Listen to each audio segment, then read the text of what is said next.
Alright, it's 8:45. I just shot. I hope I got that on video. It might have been a little bit low. I'm gonna walk over and check the arrow. I saw where he ran across that field. We'll give it 45 minutes after I see if the arrow's there. If the arrow has blood on it, there's blood in the area, we'll give it 45 minutes before we start tracking it. That's a good one. That's a good one. I think that was the same one I saw the first day. That small 8. So we'll get out of this tree and then we'll go find out what that arrow says. There's where I shot. I was sitting right there, shooting this way. And it looks like that might be one of his running tracks. I didn't find the arrow, but I did find some blood right here. I was sitting right here. The arrow is probably still stuck in him. I shot one earlier this year, and the arrow didn't go all the way through, and it was still in her whenever I walked up on her after she was dead. So, now that I know that I at least hit it, I'm going to go back and just kind of count the clock for 45 minutes, and then come back out here and see if I can track him. I saw him run across a field 30 yards that way. So, if I lose the blood trail, I know where he went in the woods on the other side of the field. I can pick it up right there. Now it's just a waiting game. Stick in the ground right here, making it kind of obvious to where this blood spot was, and if I come back so I don't lose it. There's a pretty defined trail right here. So if he followed the trail, it goes up around and into that field over there. So I'll take a closer look at it whenever we get back out here. It's been about 45 minutes. We're gonna head back down there and see if I can pick up that blood trail. We came all the way from the tree, probably 40, 50 yards away, and didn't see anything except for that one drop until we got over here. Now it's all over these leaves, all over these bushes, all over this grass, into this heavy trail right here. That's a really good sign. Literally everywhere.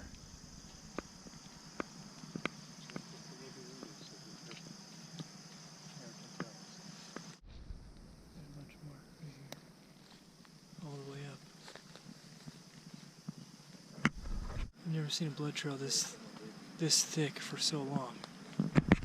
Still haven't found it. It's probably walked 50 yards already. Look at all that. It's still on it. It's done circled around. See, it's all tore up right there. Still running. Looks like he went straight in here. A lot of times when a deer's wounded and he's going to die, he'll either go down to a creek bottom or head for a really thick area. Both. This is a great spot. He could be anywhere in here. We're just gonna keep tracking him and see. We'll find him eventually. I just jumped him right in here. He just kind of flopped around. He didn't go very far. I can smell him right here. He's right in here somewhere. I just gotta be careful. I don't want to walk up on him while he's still alive and get hurt. Got blood right here. Waist high. He's right in there when I jumped him. He's so close. I could still smell him. Broadhead is gone. The fletchings are gone. Look at that. It smells like a gut shot though. That's bad and good. Means I should probably give him more time to die. That's a good sign now. That means he's right here. We have been tracking this guy for probably almost an hour now. We've come a long way. A lot of zigzagging. I found the arrow with no fletchings or broadhead, which means the broadhead's probably still inside of him. I just hope he doesn't stop bleeding. I think he was laid down right here by the arrow.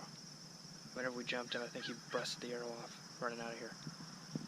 He ran back out into the field, so it's gonna be really hard to track him there, but I think we can do it. He's gotta be close to it. Well, the blood trail is completely dried up. I'm just walking around this creek bottom right now and hoping that I can find him. Not looking good anymore. I walked around everywhere where I found that last piece, the last drop of blood, and I have not found another one. When he pulled that arrow out, it might have healed over, scabbed over, which makes it really hard to keep tracking him, especially out in the field like that. we'll keep looking and hopefully we could find him still. Well, it's been about 4 hours and I still haven't found anything other than the arrow, anything further past the arrow. I should have waited, I guess. I hit him a little far back, maybe in the liver or something. I should have let him sit longer before tracking him. I don't know what to do.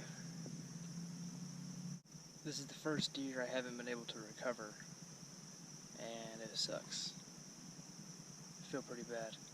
I'm gonna head back and eat and then try looking around one more spot. I jumped another one far from here, but it could have just been a random deer bedded down. I'll go explore that area some more. Other than that, it's not looking super good. Well, I never did find that animal. We tracked it for about 6 hours and ended up not recovering it. If you've ever been hunting before, you know that's a pretty rough feeling to not be able to recover your animal. It's kind of a waste, and it really makes you feel pretty bad. But it is part of hunting. You're not going to get them all. Just make sure you do ethical shots. I had a good shot. It just, I bumped him off his bed. If I would have left and give him more time to die, he would have died right there where I jumped him the first time. I hit him a little far back. The arrow, when I found the arrow, you can test the arrow, and it smelled like I hit him in the stomach. But he bled like I hit him in the liver, so I probably nicked both. And I should have just given him more time. Liver shots, you're supposed to give him 5 or 6 hours. Stomach shots are supposed to be even longer than that. So I only gave him like an hour, which is why I jumped him, and he's probably ran a mile and then died somewhere far away. But we got another cold front coming in, so I'll be back in the woods. And until next time, y'all get outdoors. Oh, your thing died.